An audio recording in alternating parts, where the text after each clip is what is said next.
True Stream Media presents the ever-popular, record-viewed, clickbaity videos on etymology and a succinct consideration of the root meanings of certain words.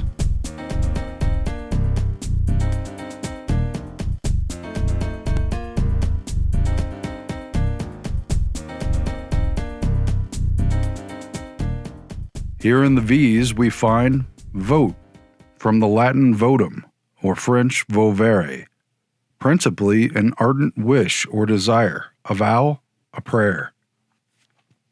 More familiarly, it is, too, a wish, choice, or opinion of a person or a body of persons expressed in some received and authorized way, in which the person voting has an interest in common with others, either in electing a person to office or in passing laws, rules, regulations, i.e. suffrage. We'll get to that momentarily. It is the means by which will or preference is expressed in elections. We find that vote is closely related to votary, also rooted in Latin votus or French volere.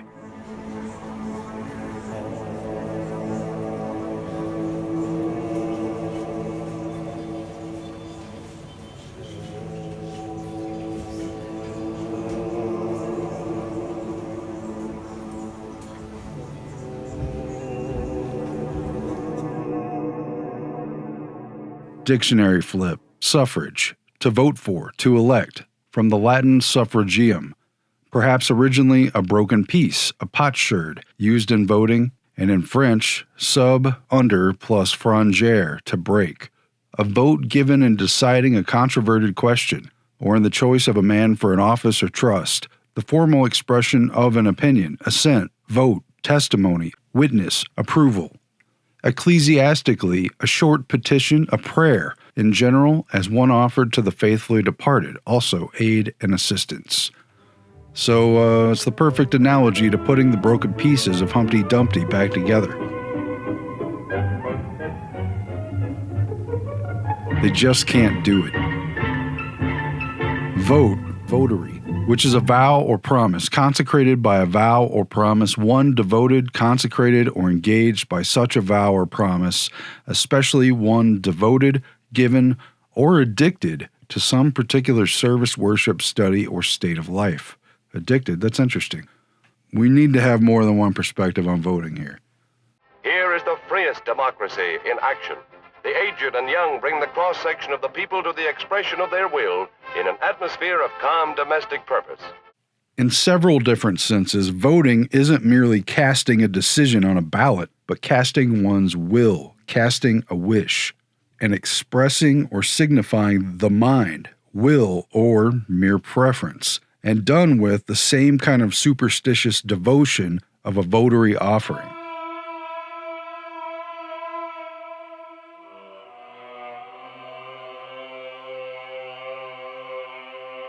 In literally willing one's vote, one is giving consent and joining in a wish or vow. The definition suggests that. Wishful thinking was shot. Wishing candidate A into power by casting a vote, then, is a powerful form of consensus building. It's more than a mandate. It has all sorts of binding powers tied up in it. Dictionary flip, consent. To feel together, to agree in opinion or sentiment, to be of the same mind, to accord, to concur, to indicate a willingness, to yield to guidance, persuasion, necessity, to give assent or approval, to comply, acquiescence, voluntary accordance with what is done by another, compliance, approval, permission.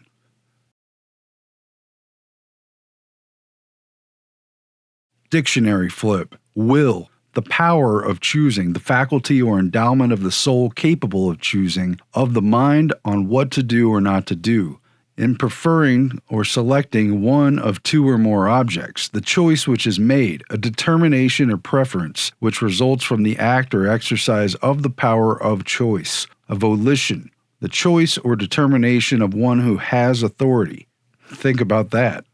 A decree, a command, thy will be done. A strong wish and inclination, desire, purpose, power to control, dispose, or determine.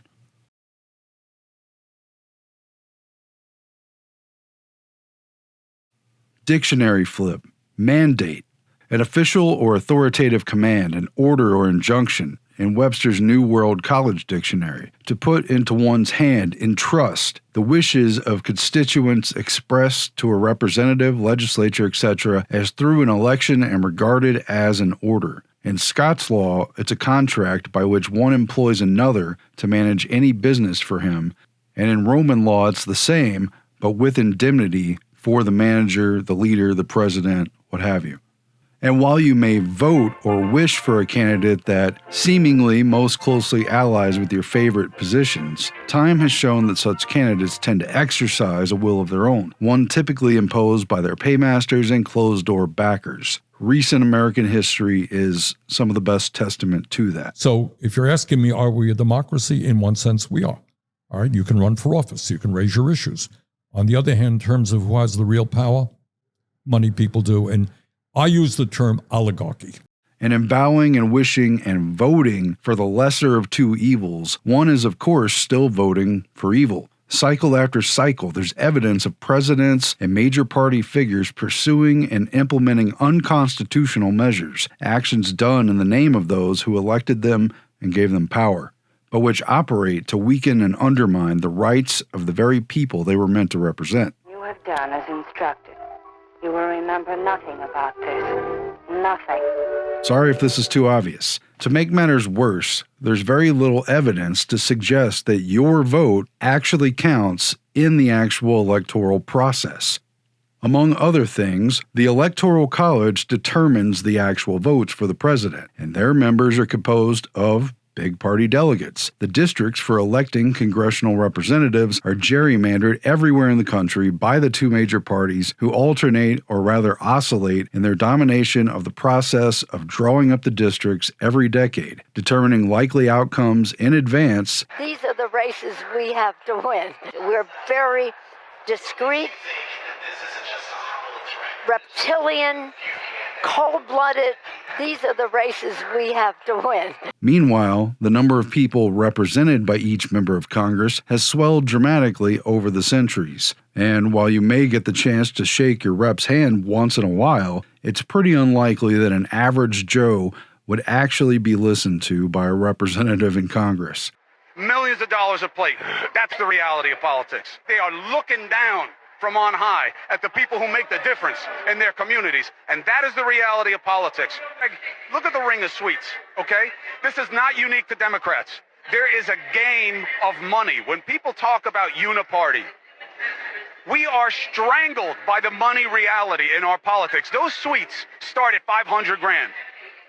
You think there's like a teacher group up in there? Individual votes rarely decide the outcome of even close elections, and the designation of red and blue states generally decides the way things will play out on the board game of the American election, certainly most of the time. Big money and lobbyists generally finance the winners and determine the real legislation. You pay to play. Those boxes are filled with the same people that they say they're going to regulate. They are literally looking down on the base.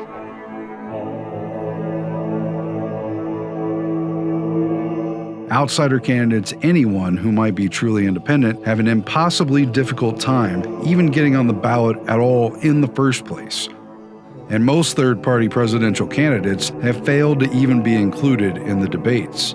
The major political parties are not only determined by major corporate and ideological interest, but may actually be owned and steered in a way that isn't democratic at all, and which is more like a farce to create the illusion of choice, since the party isn't actually obligated to select the candidate who wins the most votes or generates the most support. The game of delegates and superdelegates is what really counts. Case in point is the thwarting of the grassroots support for Bernie Sanders. You know, I ran in 16, I ran against Hillary Clinton, and I ran in 20. Yeah, I remember, and I felt like you didn't get treated fairly, to be honest with you. I didn't, and that's what happens when you take on the establishment. Against the party machine that was, certainly at one point, reportedly owned and controlled by Hillary Clinton, or at least effectively owned and controlled. The meat of the story is Donna Brazile claims the DNC party was broke and the Hillary camp invested in the DNC itself and took it over before she ever got the nomination. According to USA Today, Brazil alleges that before Clinton became the Democratic nominee, her campaign signed a joint fundraising agreement with the DNC and the Hillary Victory Fund, in which her campaign would finance the DNC in exchange for oversight from the Clinton campaign. The agreement specified that in exchange for raising money and investing in the DNC, Hillary would control the party's finances, their strategy, and all the money raised. Now, into the technological age, the black box approach means that political campaigns and major corporations can access huge banks of data on individual voters and demographic blocks alike, and through algorithmic advertising, can tailor their approach in very specific and targeted ways. Search engines and social media platforms have already shown their capability to tailor what users can see or find about political candidates and issues. They can nudge perceptions, amplify or bury controversies, and arguably decide elections through the manipulation of voters' knowledge and information. Traditional major polling can also be deceptive and drive voters' behaviors in distorted ways. It's been found that the predictive model often predicts the outcome. And to top it all off, electronic voting can be easily hacked. Results can be faked, elections can be stolen, and the regulators and watchdogs typically come from within the two-party system. Foxes guarding henhouses. And there's plenty more points that could be mentioned and examined, but suffice to say, it is no secret that big money backs the candidates it wants to install and put in power. Do you think that our election process is still democratic? Do you think it's still... Yes and no. I mean, you want to run for office. Can you? Yeah, you can. You got a certain number of signatures. But if you're going to win, and I have 10 times more money than you do, I will beat you 95% of the time. Wow. So why do they push the vote so hard? Choose or lose. Go to mtv.com or call 1-888-VOTE-SMART. Why do they push Rock the Vote and other efforts for people to line up and get out and cast their votes for candidates that are largely already selected by the powers that be? Why are broken political promises such an enduring punchline for cynics, comics, and observers?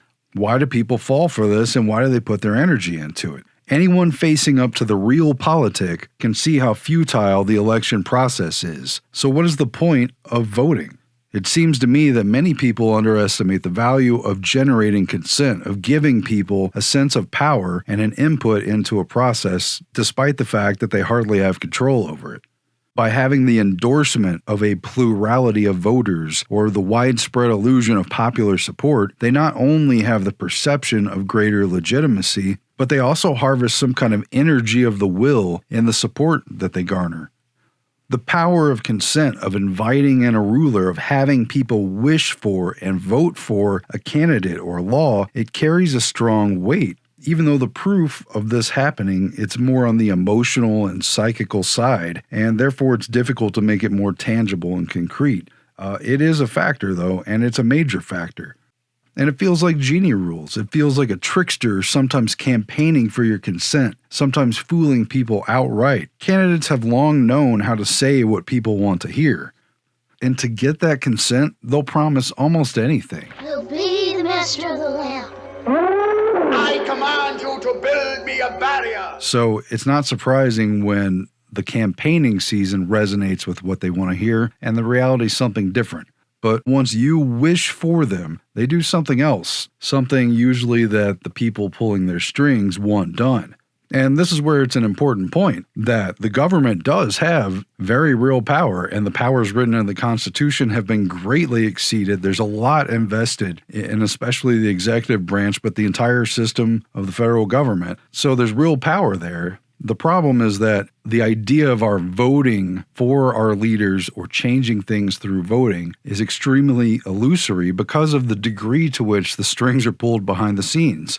The fact that we can't face up to that makes us all the more limited because as a people, we keep on voting, hoping to finally get the change we need when we're not addressing the root issue and the reason why the input never seems to match the output.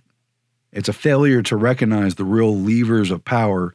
The psychology about groups strongly suggests that the ephemeral ideas of hope and change and the power of belief and all these other terms, that they provide their own feedback value to the crowds of followers. And even though this process is thoroughly disconnected from the political reality, and the people come up empty most of the time, they willingly do it in exchange for political power that tips the dynamic in favor of the ever stronger big government. People get to identify with different ideologies. They get to feel included. They get to feel important and self-righteous. They get to feel involved and active in the political process. And though that becomes a scam or a trick, an illusion, a grand deception, it's an important type of energy, and people do long for that. I think that's why you see the level of participation that you do. Not everything in this American process of voting is bad, but plenty of it is. And the hopium can clearly lull the population to sleep just as much as divisive issues can bombard different demographics of people with distraction issues that rile them up and use up their energy and their anger, and then in turn provide a convenient target to receive the blame from the other side, from the other demographics. Typically, a scapegoat of some kind is produced every cycle, every 4 years, arguably to keep people from uniting or collectively focusing on the biggest and most important parts of the problem. The things that are happening at the top of the pyramid where most of the power is concentrated, well above the petty offices that are visible, that are immediately in the face of people. The ill-begotten powers that be work hard to manufacture this consent. All of this is tailored to suit the needs of the system, but to pay homage, to pay lip service to the needs of the people. There is a need to fulfill and satiate the drives of the governed, and the system does have to address that at some level, but it's not as it seems. The process is not straightforward. It's a game of mirrors. It's a funny carnival ride. The anger and the outrage is part of it too. It's all directed towards some useful end. Complementing this cyclical contest of gladiatorial blood sport and fake wrestling candidates is an obviously coordinated effort to suck off the vitality of the remains of the nation, to collect and trap your willpower like a Ghostbusters device, to nudge you with perception, ideas that you assume you adopted through free will, ideologies you assume you adopted through free will but are actually a result of hidden messages, to provoke and poke at your emotions, and to vent some kind of steam. It's a steam valve, the collective anger and outrage that otherwise would threaten to topple the system if it were allowed to fester too long, if it were allowed to explode with pressure.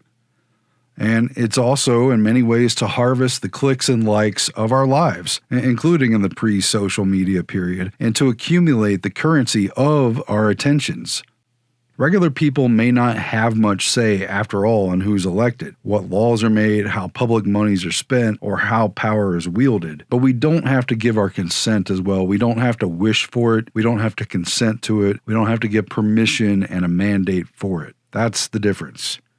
Withdrawing consent, refusing to endorse a bad system, not voting, can be a protest of the futility of the process of voting. Though, conversely, pure apathy can be its own trap of non-action. Nevertheless, refusing consent and disengagement from the system circumvents a loop of reinforced energy that otherwise serves to perpetuate these deeply corrupted institutions and their milieu of bad candidates, false saviors, and misleaders.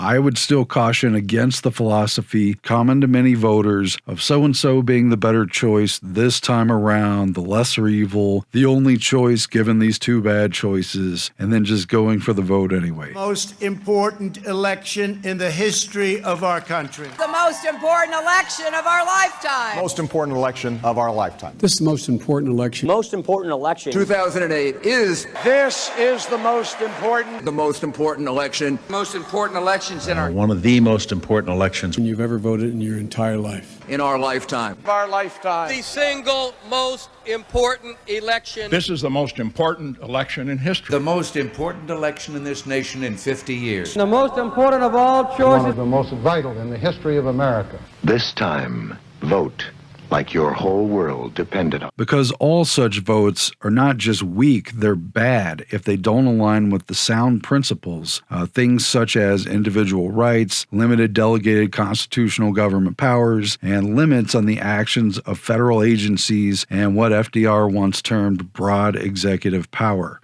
Sending that energy somewhere else is a unit of change from the deeply flawed, deeply embedded, thorough, degenerated status quo of institutions that are betraying our rights and indeed our way of life. Inasmuch as your vote also signifies a form of speech, by casting your wish for a given choice, not just a candidate but a choice, it is important to acknowledge that this form of speech is hardly free. The choices of expression are grotesquely limited, and the modes of getting on the ballot are so controlled that expression in this manner of the vote ballot is itself a kind of anti-speech, and it's kind of rude behavior just to vote and then have a general nonplusness about everything else going on. Free speech has been blindfolded, gagged, and thrown in the trunk, and toyed with like a sad victim, prolonged in confusion by a twisted psycho killer getting off on the attention paid to the club they belong to, the club of sadistic attention seekers. I think we need to push back on this. There's no guarantee to free speech on misinformation or hate speech, and especially around our democracy. And with free speech slapped around like a silly bitch, we shouldn't pretend as if our elections mean a damn thing other than engagement farms for the tech bros running these elections and other forms of circus entertainment. Sure, candidates want your consent. They crave your consent, like a vampire knocking at the door. They really want your permission to enter. But we the people don't have to give it, and we shouldn't do so to any candidate or party we know to be compromised, that we know to be engaged in half or whole evils. Representative democracy isn't a bad idea, but it's not a perfect one either, even in theory. Representative democracy is an improvement over many other forms of government, but if a majority can vote to cancel the rights of other individuals or to injure groups in the minority, then it isn't a very good system, and that's not what this country is set up to be. As Benjamin Franklin supposedly said, democracy is two wolves and a sheep voting on what's for dinner. But in practicality, a major part of the problem is especially the false hope of changing things by voting. Voting bigger and voting harder, getting the vote out, making signs, crossing fingers, getting bullied, lectured, and guilted into voting by other well-meaning people, until enough people just wish for something to get better without ever getting the intended results. Input doesn't match the output. And yet, every cycle, like a population-wide mind control, well, sort of anyway, they seek to capture everyone's attention, everyone's data, everyone's time, and plenty of everyone's money. They harvest your consent, they harvest your willpower, and they render you neutralized for another cycle, steam valve release. Systematically, no matter who people vote for, what they're given in return has been shittier and shittier standards of living, greater and greater infringements of supposedly protected rights, less and less meaningful representation, less and less of even the lip service of pretending to care, and a population-wide acceptance of the unreal, just as a hypnotist directing false beliefs into a group of people in a stage show. How can this go on? To throw away your vote, to throw away your wish here, is to give away your power, and to delay any chance of betterment with another layer of consent cement.